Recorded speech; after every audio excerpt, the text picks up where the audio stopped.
surah ini, satu surah langsung disebut dengan surah cahaya karena isinya memuat 10 poin cahaya yang bisa membimbing kita dalam kehidupan. Kalau kita dapatkan itu, maka ada jaminan dalam Al-Quran, jadilah kita hamba mulia yang memiliki pancaran cahaya di hadapan Allah Subhanahu wa Ta'ala. Nah, jadi setiap surah dalam Al-Quran punya fadilahnya. Karena itu belajar yang baik. Belajar yang baik, belajar yang benar. Nanti setiap kita ingin mengamalkan surah itu, lihat keutamaannya. Kapan baca Al-Mulk, kapan baca Al-Kahf, kapan baca Yasin, kapan baca Al-Baqarah, semua ada. Nah, An-Nur ini punya keistimewaan jika ingin mendapatkan bimbingan cahayanya. Jadi kalau sedang gelap-gelap, ya maaf, pikiran gelap. Di kantor, tender kita diserobot orang, gitu kan?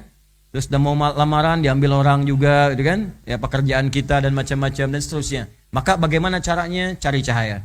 Suratun anzalnaha wa faradnaha wa anzalna fiha ayatin bayyinatin la'allakum tadhakkarun. Ikuti saya.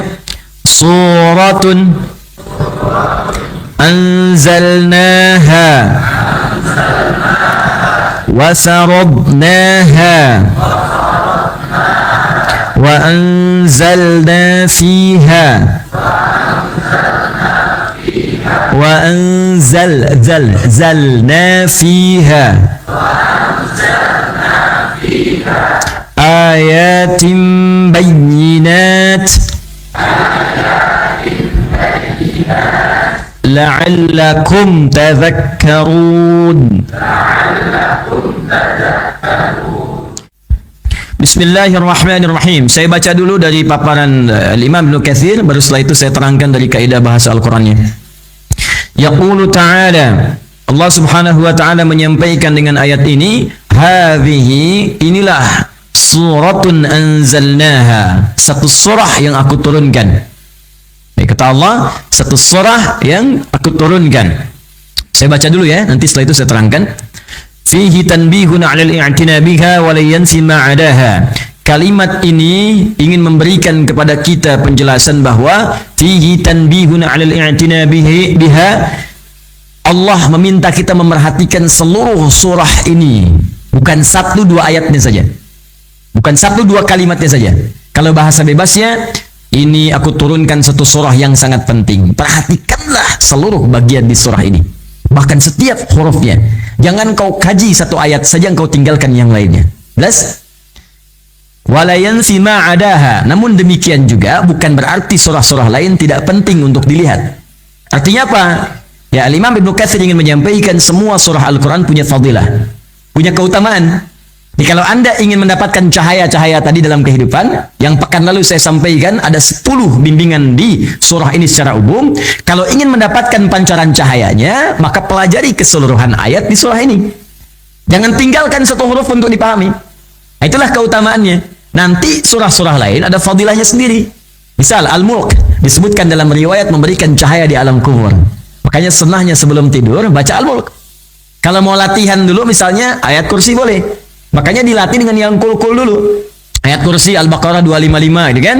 Kemudian setelah itu ada 3 kul, muawwadzat salas. Ya, ada kul huwallahu ahad, Al-Ikhlas, kul a'udzu birabbil falaq, Al-Falaq, kul a'udzu birabbin nas. Itu hadisnya jelas. Sebelum tidur kita baca itu.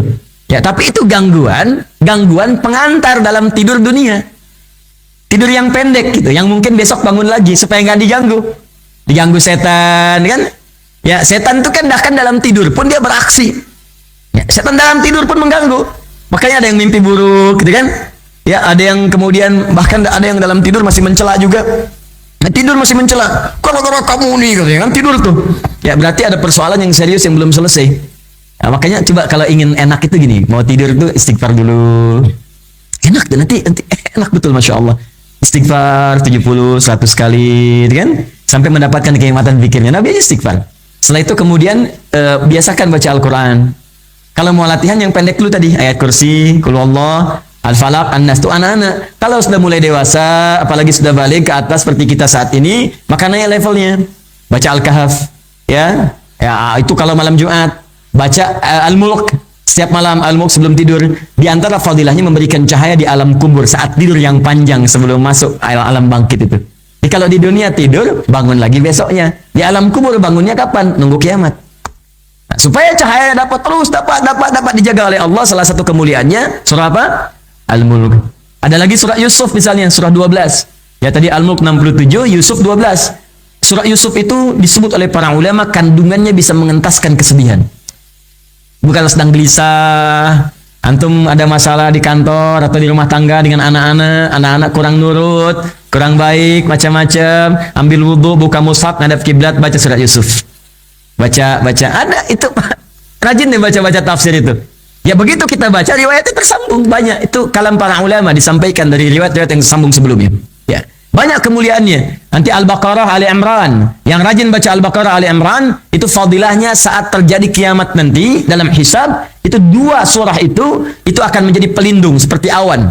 Ka'annahuma ghamamatan. Dua surah itu akan menaungi para pecinta Al-Baqarah dan Ali Imran saat suasana begitu menegangkan di hari kiamat. Di panasnya luar biasa, teriknya, capeknya. Semua orang itu udah nggak peduli, yang penting pengen dihisab segera. Pengen dihisab segera. Tapi ada 7 golongan yang santai aja. Cuman golongan ini gabung dengan yang lain, tenda besar. Tenda besar. Ya, di tendanya besar. Tergabung 7 golongan. Sab'atun. Yadhilluhumullahu fi dhillin yawma la dhilla illa dhilluh. 7 golongan. Ya, mereka akan dinaungi oleh Allah di hari kiamat saat naungan itu sulit didapatkan.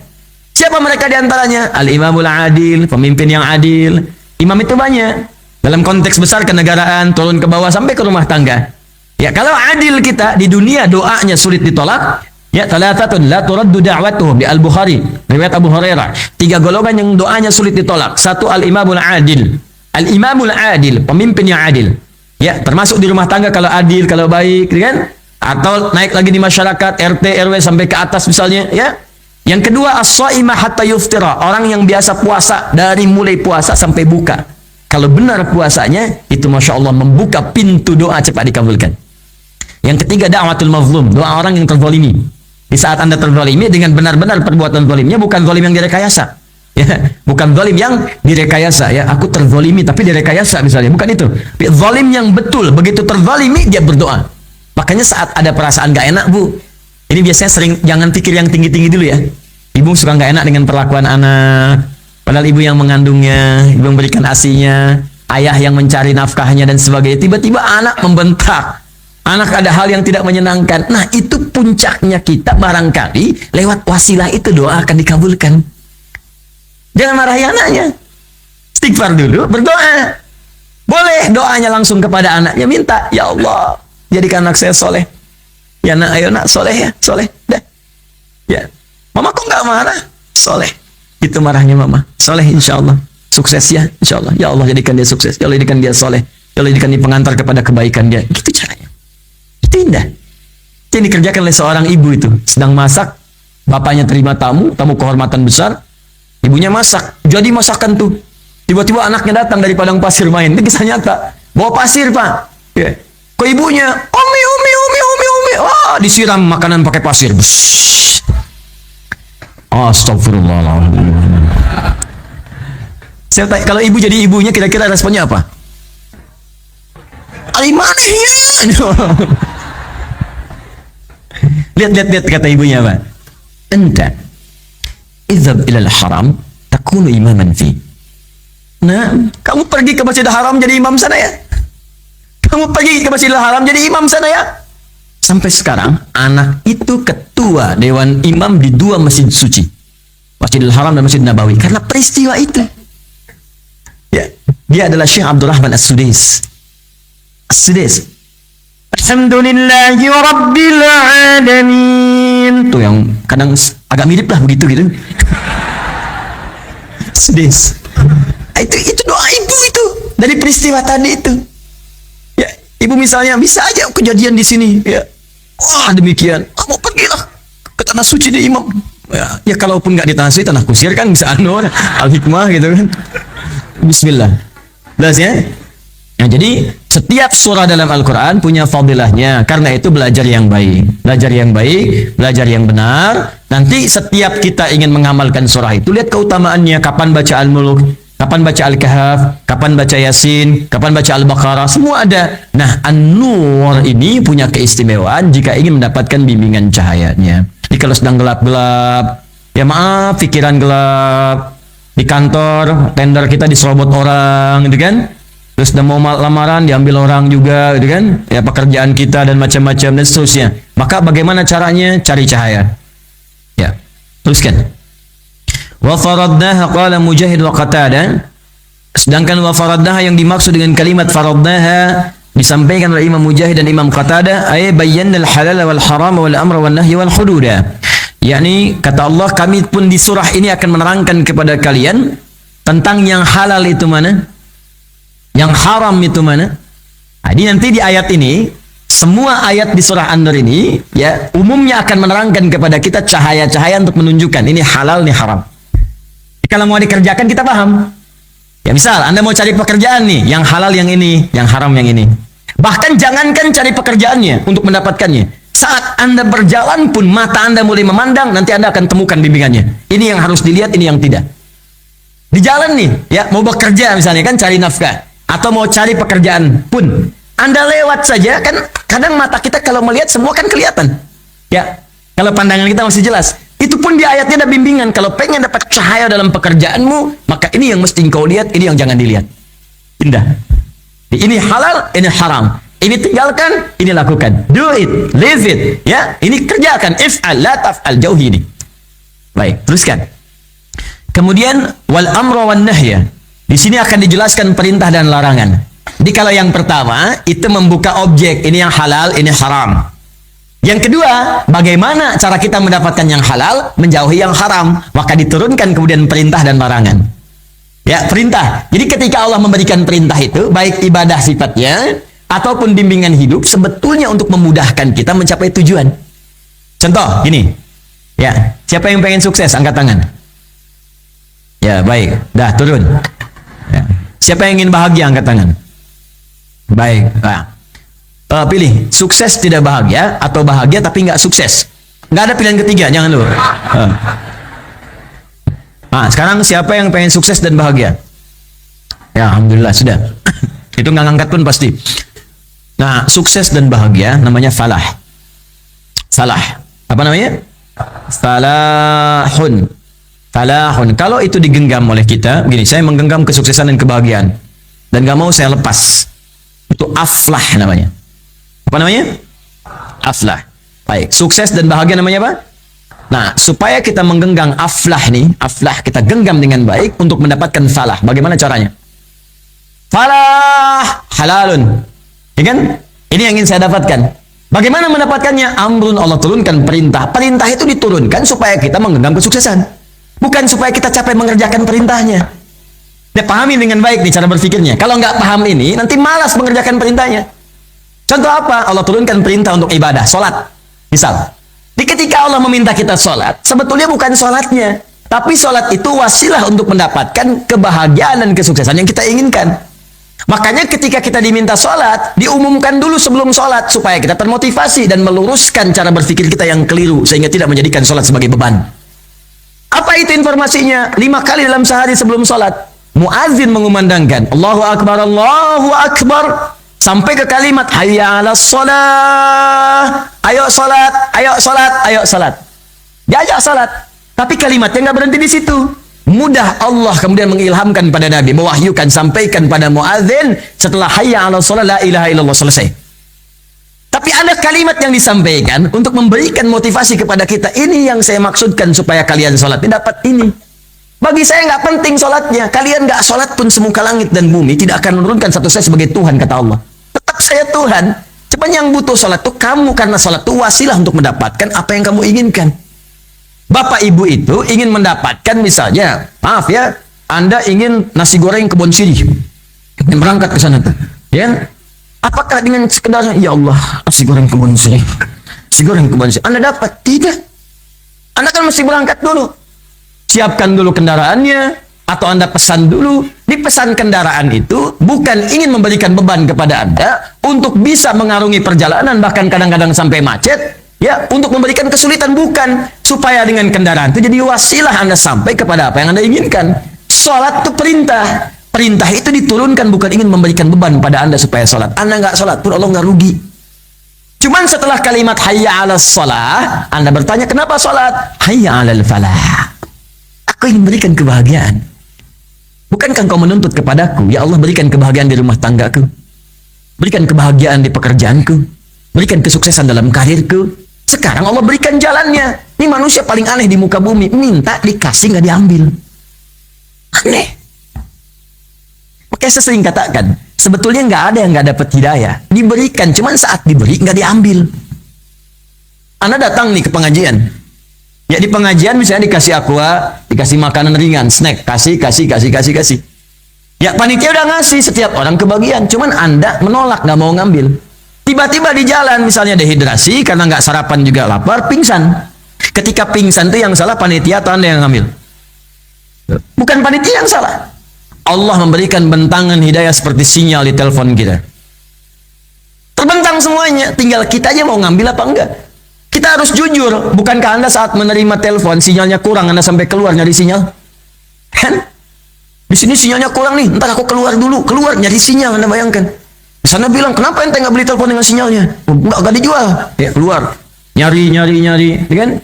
Supaya mendapatkan sinyal. Nah, ayat itu dipancarkan oleh Allah. Dipancarkan. Quran surah ke-29 ayat 69. Walladzina jahadu fina lanahdiyannahum subulana. Orang-orang yang mau bergerak mengambil hidayah kami, berjuang mencari, mengambil. Kalau dia mau ambil, saya tunjukkan jalan-jalan yang lebih terbuka, kata Allah. Cara berpikirnya begitu. Jadi nanti kalau kita bahas ayat selanjutnya, ini maksud saya, Anda menemukan perintah dari Allah. Misal, jauhi zina, kerjakan sholat, pandang begini, dengar begini, katakan ini, melangkah seperti ini.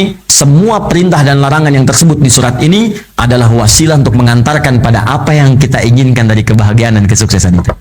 Paham cara berpikirnya? Jadi kalau sudah begitu nggak akan jadi beban. Dan nggak akan buat aturan lain. Dikata Allah, zina begini, bikin yang lain. Yang gini nggak zina. Ya, repot kayak gitu. Jelas ya? Kata Allah, sudah. Ya, ini dilarang. Ya antum jangan halalkan. Yang halal halal, yang haram haram. Jadi kalau ditukar nggak akan dapat yang diharapkan tadi. Mungkin terlihatnya sederhana. Di depan tuh kelihatan indah. Fata Morgana kan begitu. Kelihatan seperti oase. Begitu dikejar, nggak ada. Ya kan? Kelihatannya seperti indah dari jauh. Begitu dikejar, nggak ada. Cuman bayangan aja. Sama, maksiat juga begitu. Kelihatannya besar. Ini proyeknya besar. Delaynya besar. Di awal-awal. Begitu udah dapat, tangkap KPK, udah penyesalannya dalam. Paham? Baik. Teruskan. Waqala al-Bukhari, Al-Imam Al-Bukhari pernah menyampaikan. Al-Imam Al-Bukhari saya pernah katakan nama aslinya Muhammad. Ya, siapa nama aslinya? Muhammad. Bapaknya namanya Ismail. Kakeknya Ibrahim. Nah, ini Masya Allah. Ini boleh Bu, ini namanya tafaul Bu. Tafaul ya. Teman-teman namanya apa? Tafaul. Tafaul itu memberikan nama pada anak. Nama dengan orang-orang soleh atau para nabi sebelumnya. Supaya kita berharap doa di nabi itu mengantarkan anak ini punya perilaku yang meneladani orang soleh atau para nabi tadi. Ya, ini Al-Bukhari ini menarik nih. Namanya Muhammad, bapaknya Ismail. Bukankah kakek Nabi Muhammad yang ke-29 Nabi Ismail? Bukankah bapaknya Nabi Ismail Ibrahim? Ini unik nih Bu, Pak. Ini Masya Allah, ini direncanakan apa memang seketika gitu kan?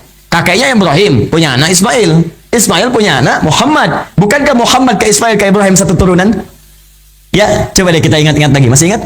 Muhammad sallallahu alaihi wasallam bin Abdullah bin Abdul Muttalib bin Hashim bin Abdul Manaf bin Qusay bin Murrah bin Kilab bin Ka'ab bin Ghalib bin Fihr bin Malik bin Madar bin Kinana bin Khuzaimah bin Mudrikah bin Ilyas bin Nizar bin Mudar bin Ma'ad bin Adnan bin Adri bin Muqawwam bin Nafur bin Tari bin Ya'rub bin Yasyub bin Nabit bin Ismail alaihissalam bin Ibrahim alaihissalam. Ayo ulangi. Ya. Nah, nyambung. Muhammad, Ismail, Ibrahim. Makanya itu mendapat keutamaannya semua. Ya, Ibrahim dengan sifat ketegarannya tegar. Begitu ayahnya meninggal, Al-Bukhari kan meninggal ayahnya. Ya, dalam usia kurang lebih 2 tahun. 2 tahun meninggal, 4 tahun matanya buta. Al-Bukhari. Ya, kemudian Ismail itu kepatuhannya kepada orang tua tinggi. Bukankah Ismail itu dengan ibundanya Hajar berjuang kan? Di begitu bapaknya meninggal, Al-Bukhari kecil dengan ibundanya, single parent Bu ibundanya. Tapi sifat ibunya pun itu meniru Sayyidah Hajar. Nggak kecewa, nggak ada tuh kecewa. Kalau Allah tetapkan saya berada di sini, walaupun ditinggalkan oleh suami Ibrahim alaihissalam, kalau Allah yang perintahkan, pasti Allah nggak akan sia-siakan. Maka semua pikiran buruk dibuang, yang baik-baik dimunculkan. Membuang yang buruk sehingga yang baik yang muncul disebut tasfiyah. Kalau itu dilakukan muncul baiknya disebut sofa. Maka naiklah ke sebuah bukit dengan pemikiran yang jernih. Allah nggak mungkin sia-siakan saya. Maka bukit itu disebut dengan bukit sofa namanya. Jelas? Makanya kalau ada sesuatu terjadi, prasangka baik dulu pada Allah. Keluarkan. Nah, ini single parent. Anak saya, suami sudah nggak ada, meninggal, anak kemudian buta, nggak ada yang sia-sia. Allah pasti berikan yang terbaik. Dia ingat pesan suaminya, anak kita mesti menjadi warisan para ulama, warisan para nabi. Titipkan. Jadikan dia seorang berilmu. Jadikan dia orang dekat dengan Allah. Maka disiapkan, dikirimkan dengan doa-doa. Ya Allah, jadikan dia walaupun mata tak melihat, hatinya terbuka. Apa gantinya? Mata tak melihat, tapi hatinya begitu tajam. Setiap disebutkan satu bacaan, itu seketika sampai dalam jiwanya tanpa diulang kedua kalinya. Titik komanya sama. Sampai titik komanya. Itu Al-Bukhari kecil. Jadi kalau dibacakan bukan satu huruf ya. Nih, satu lembar. Bacakan sekali, diulang seketika. Sekali diulang. Maka dikirimkan kemudian ke sekolah, kutab lah kalau dulu itu. Masuk belajar, dengan syekhnya dibacakan dengan surah Qaf pada saat itu. Begitu dibacakan, syekhnya cuma nguji aja. Man hafiz, siapa yang sudah hafal kata syekhnya. Tiba-tiba anak ini usia 4 tahun yang paling kecil di halaqah itu angkat tangannya. Hafidtu ala dhahri qalbi syekh. Saya sudah hafal dalam jiwa saya, hafal dalam kepala. Itu kalimat yang benar. Bukan hafal di luar kepala. Kalau di luar kepala masih di luar, belum masuk. Ya, hafal dalam kepala saya. Coba bacakan ya, ta'al ya bunai, maju nuntun, meraba-raba. Ke depan suruh baca. Begitu dibaca, bacaannya, makhrajnya, sifat hurufnya sama persis dengan syekhnya. Maka syekhnya tata'ajaba syekhu, maka kagum syekhnya dengan beliau. Kemudian mendoakannya dan mengatakan minal anta tadrusul hadis. Mulai sekarang anda belajar hadis. Karena beliau paham Quran itu mudah dimudahkan bagi Al-Bukhari kecil. Ya, maka diminta hadis karena nggak ada jaminan kemudahan untuk hadis. Maka pulang kepada ibundanya, pulang berkata, "Ma, tadi ada begini, ibunya senang." Maka kata anaknya, "Uridul hadis. Saya sekarang pengen belajar hadis." Kata ibundanya, "Iktafi bil Quran, cukupkan dengan Quran dulu karena kamu ada keterbatasan." Kata anaknya, "La uridul hadis." Tidak, saya pengen belajar hadis. Karena dia yakin dengan amanah gurunya. Gurunya ini kalau ngarahkan ini insya Allah benar. Orang tua ditaati, guru pun dipatuhi. Saya pengen hadis lah. Hadis katanya. Maka meraba jalan masuk ke kamar, ibundanya melihat, terenyuh hatinya, ibundanya masuk ke dalam kamarnya, hamparkan sejadah, sholat, kemudian berdoa kepada Allah. Dalam doanya lelah sampai lelah menangis mohon kepada Allah. Kalimatnya sangat populer.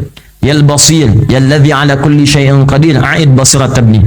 Yal basir, yalladzi ala kulli syai'in qadir. Hai Allah yang maha melihat. Jika anda ingin minta, sebut nama Allah sesuai hajat kita. Namanya Al-Asma'ul Husna. Dalilnya Quran surah 17 ayat 110. Qulid Allah awid ar-Rahman ayyamma tad'u falahul asma'ul husna.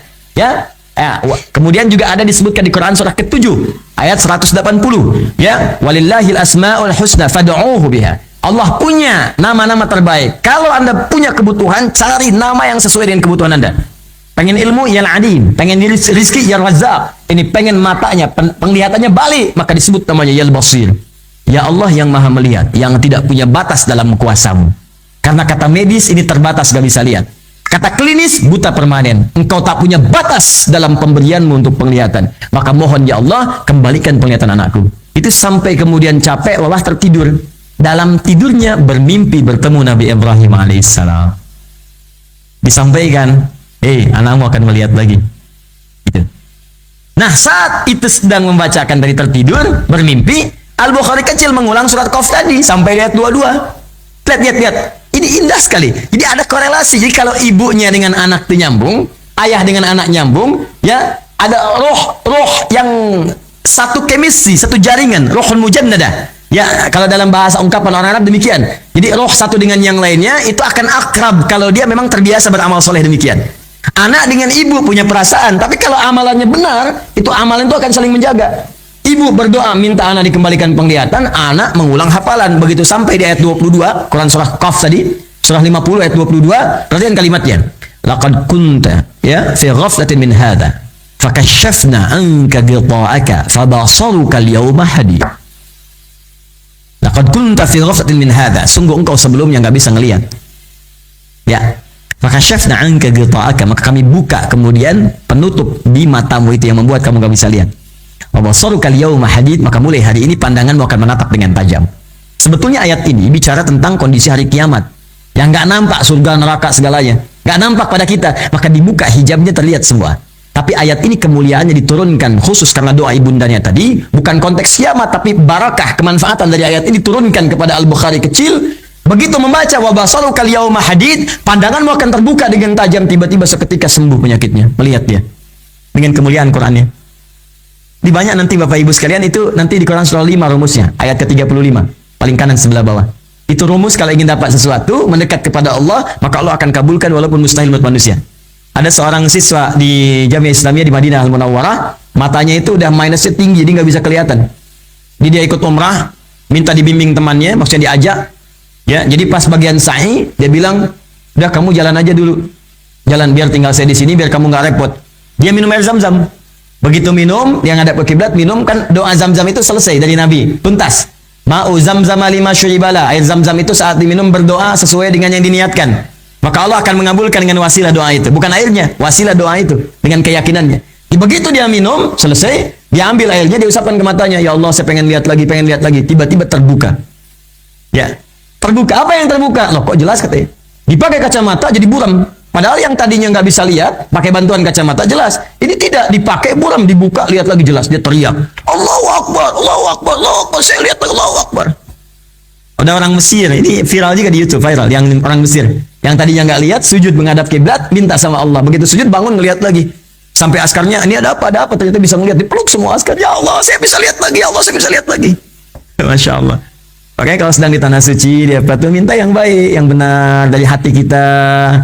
Jangan cuma asal keluar aja, minta yang khusyuk. Itu rumus doa di Quran surah ke-7 ayat 205. Minta yang khusyuk, berharap yang penuh, terus dekatkan diri kita dengan Allah. Maka saat bermimpi tadi ada, Al-Bukhari mengulang hafalan tadi, pas bertemu di satu hal yang sama. Tiba-tiba melihat, kaget, lompat, dikejar ibunya. Umi, lakau ra'ait. Mah, saya bisa lihat lagi, mama. Kaget, ibunya bangun. Begitu bangun, kata ibunya seakan tak percaya. Kata ibunya, rubbama ra'aita biqalbika ya bunai. Mungkin anakku engkau melihat dengan hatimu. Ini saya dengan mata saya melihat. Ini bukan pakai baju ini, samping kita ada benda-benda ini disebutkan. Maka keduanya berpelukan, Masya Allah. Dari peristiwa itulah kemudian serius belajar hadis sampai menyelesaikan Sahih Al-Bukhari 16 tahun. Ditulis di Mekah, disempurnakan di Madinah. Itulah Al-Bukhari. Ini kisah ini ditemukan nanti di jilid pertama dari 16 jilid. Nama kitabnya Fathul Bari, fi syarah Sahih Al-Bukhari karangan Ibnu Hajar Al-Asqalani. Ya, jilid pertama yang mukaddimah. Kalau Anda punya, itu ada yang warna orange tuh, terjemahan Indonesia ada. Jadi halaman 631 sampai 634. Ya, paling kiri sebelah agak ke bawah sedikit. Di situ dijelaskan, ya. Dan versinya jelas. Jadi silahkan. Makanya kalau baca sesuatu, tuntaskan dari awal sampai akhir. Supaya nanti ada bagian-bagian yang lain yang bisa kita dapatkan. Ya, paham di sini? Baik. Nah, waqala Al-Bukhari, maka berkata Imam Al-Bukhari menunjuk pada nama daerahnya. Nama aslinya tadi siapa? Muhammad. Bapaknya Ismail, kakeknya Ibrahim, kakek buyutnya Al-Mughirah, yang buyutnya Al-Bardizbah. Tinggal di mana? Kecamatan Ju'fah. Di mana? Kabupaten Bukhara. Di mana? Provinsi Khurasan. Negaranya sekarang Uzbekistan. Karena berasal dari Bukhara, maka ingin diperkenalkan saya dari Bukhara. Allah berikan keutamaan, saya kenal Islam, maka tambah alif lam di depannya. Al-Bukha, ujungnya ganti dengan i. Al-Bukhari. Jelas ya? Saya dari Banten, Al-Bantani. Saya dari Bekasi, Al-Bekasi. Ya, saya dari Tanah Kusir, ya, Al-Tanah Kusir, ya. Baik. Saya dari Jakarta, biasanya nggak enak, ganti pakai Betawi, Al-Betawi. Wa man qara'a faradnaha yaqulu faradna 'alaikum wa 'ala man ba'dakum. Dah, tutup dulu sampai sini. Lihat sini. Kata Imam Al-Bukhari, ketika Anda membaca ayat ini pada kalimat wa faradnaha sampai sini, kata Imam Al-Bukhari, perhatikan baik-baik, maka ini berlaku saat ayat ini diturunkan dan tanpa batas dalam setiap masa sampai dengan kiamat tiba. Diturunkan pada Nabi Muhammad dan orang-orang setelahnya. Maksudnya gini, Allah turunkan surat ini kepada Nabi Muhammad SAW dan diberikan cahaya. Bukti paling gampang, zaman Nabi kan jahiliyah sifatnya, ya kan? Di tingkat keburukan pada titik terendah itu di zaman jahiliyah. Pencuri paling hebat, jahiliyah. Pembegal paling profesional, jahiliyah. Pezina paling hebat, jahiliyah. Yang sekarang amatiran semua, ya. Pembunuh paling hebat, jahiliyah. Tapi begitu diturunkan surat ini, semua dapat cahaya. Tiba-tiba dari jahiliyah bertransformasi menjadi khair ummah, umat terbaik. Sampai turun Quran surah ketiga Ali Imran ayat 110. Kuntum khaira ummatin ukhrijat linnas. Kalian itu umat paling baik yang pernah lahir di bumi. Masya Allah, yang pernah lahir di bumi. Yang tadinya titik terendah teman-teman berubah. Bisa sering katakan, hey, kalau ada yang vonis Anda sejelek apapun, Anda masih bisa berubah. Karena ada orang yang pernah lebih buruk dibandingkan Anda. Dan dia jadi orang paling baik di muka bumi yang pernah diingat. Anda pernah mabuk? Ada yang pernah lebih hebat mabuk dibanding Anda. Kalau nggak mabuk sehari, nggak enak rasanya. Paling minimal 5 kali dalam sehari. Tapi ketika mendapat bimbingan dari Al-Quran, berubah jadi orang yang paling taat, dan ayat larangan mabuk turun karena permintaan beliau kepada Allah. Minta kepada Nabi, bertanya. Nabi menunggu, turun langsung kemudian surah sampai Al-Ma'idah 90 itu turun. Karena siapa permintaan sahabat mulia ini? Ya, ada yang paling hebat jadi jagoan, ada. Preman paling banyak jahiliyah, pezina banyak, pemabuk banyak. Tapi ketika diikuti jadi. Makanya kalau ada yang memvonis Anda dengan keburukan, sudah, nggak usah pesimis. Ada yang pernah lebih buruk daripada saya, belajar Al-Quran jadi baik. Maka Anda pun berpeluang lebih daripada itu.